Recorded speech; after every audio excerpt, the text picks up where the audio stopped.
one odd thing that can cause clutter in your house is duplicate tools or duplicate items. This is something that we don't pay attention to because you already have a main one, so you never pay attention to the extra ones. So best thing to do is to declutter the extra ones that you do not need.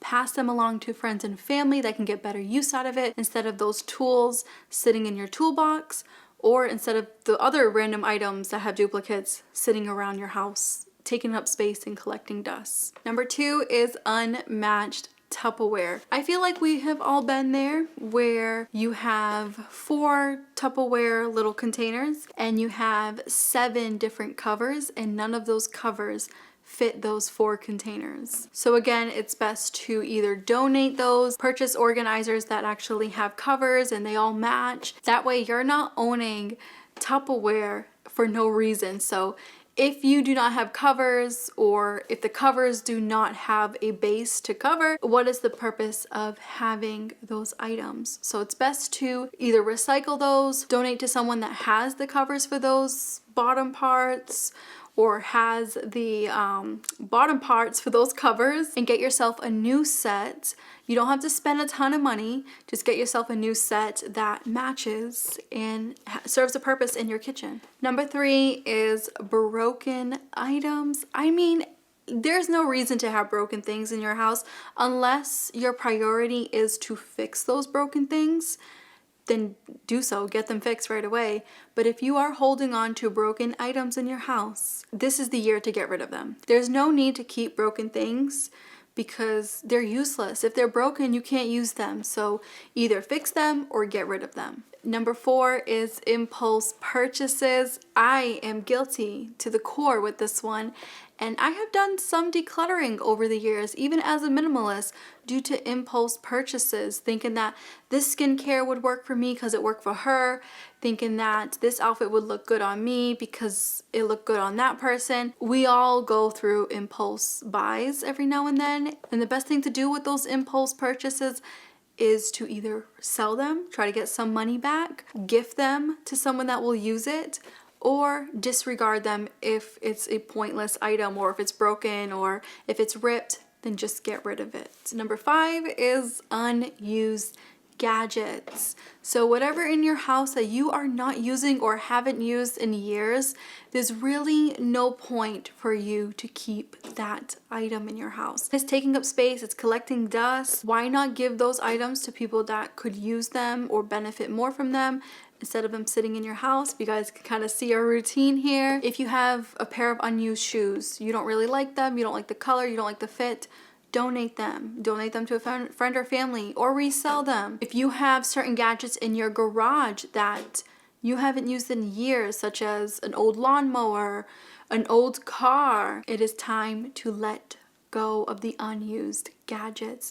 Give them to someone that will get use out of them, or just let them go if they are junk. Try your best to remember that your house is not a storage unit. Number 6 is excessive paperwork. Not everybody's the same with this. Some people do like to have all of their paperwork digitalized, but some paperwork can't be digitalized. So try to go through the ones that you have to have a paper copy, such as the title to your car, your social security, your diplomas.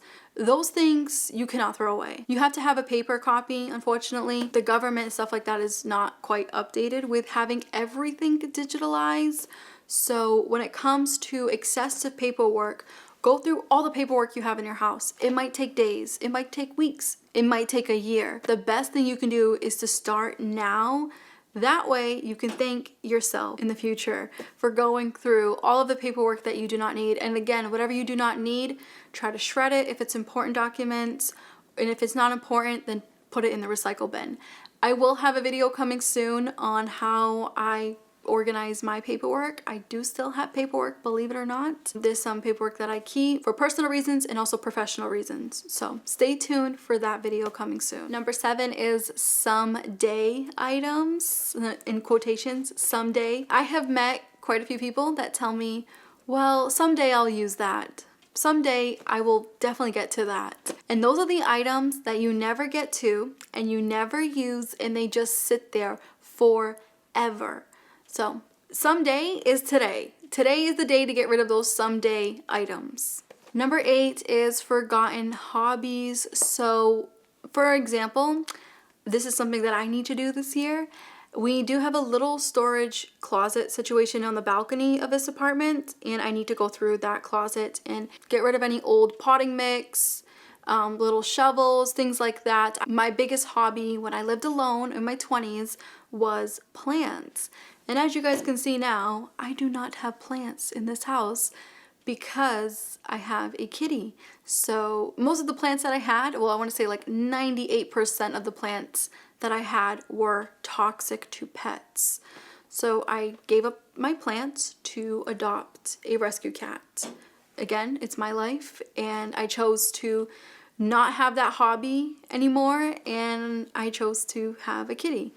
I do still love plants. I do eventually want to have some non-toxic plants in the future, but that's not anytime soon. And I know for sure that the soil and the other things that I have in that storage closet is old. So I definitely need to go through that myself. That's one of the hobby items that is done for me right now, and it's time for me to move on. So whatever forgotten hobbies you have when it comes to items, I mean, most hobbies require items. So when it comes to planting, if you used to like planting like myself and you have a ton of old soil, you have a ton of plant pots, broken plant pots, shovels that don't even have handles, now is the best time to get rid of that stuff, or pick that hobby back up, or get rid of all the broken things and use whatever you have within that hobby. So if that hobby is not you anymore, it's best to get rid of that stuff. Or if you want to pick that hobby back up, it's still good to go through all of the things that you have, disregard what's broken, keep what's not broken, and pick that hobby back up. Number 9 is utensils you don't ever use. I'm sure more than half of us have our utensil drawer filled with utensils we do not go for. I myself have to go through our utensils as well and get rid of the ones that we never touch, because it is a huge waste of space and sometimes money. So when you purchase a set of 28 or 32, maybe you don't need a set of 32 utensils. Maybe you just need a set of 6 because you didn't even use the rest of those. So create a day to go through your utensil drawer or wherever you keep your utensils. Go through it and donate whatever you don't use to someone else. And the last thing is kind of a no-brainer, but some of us still keep items that we hate. So try your best to get rid of the items that you absolutely hate and you can't stand looking at, but you still keep it. Now's the time to get rid of those things that you hate. If you do not like a certain blouse, you hate that color, you hate the look of it, but you used to like it back then. If it's not you now, if it's not something you don't like now, then the best thing to do is get rid of it. Why is it taking up space in your closet? I do this quite often. If it's something that I absolutely hate, for an example, I hated my prom dress. I loved it when I was at prom, but it took me about 4 to 5 years later to sell it and make some money off of it. Same thing goes for other clothing items. I hated the certain colors that I had and I got rid of them. I'm not a fan of wearing red. I'm just not a colorful kind of gal. I do like some light blue colors, things like that, but red is a color that I do not like on my skin tone. I just don't think it matches me very well.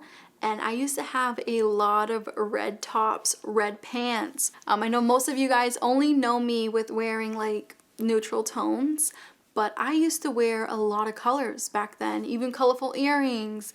I used to wear yellow shirts with white pants, and it was definitely the style back in the early 2000s.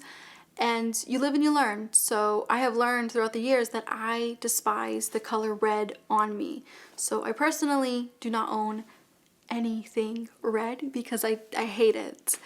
Who knows, maybe my mind will change in 10 to 20 years from now, but as of right now, I do not own anything red in my closet because I don't like it. So what's the point of me owning something that I don't like? It's just gonna sit there. So let someone else get better use out of it. Let me know down below if you would like a part 2, and I will catch you in the next video.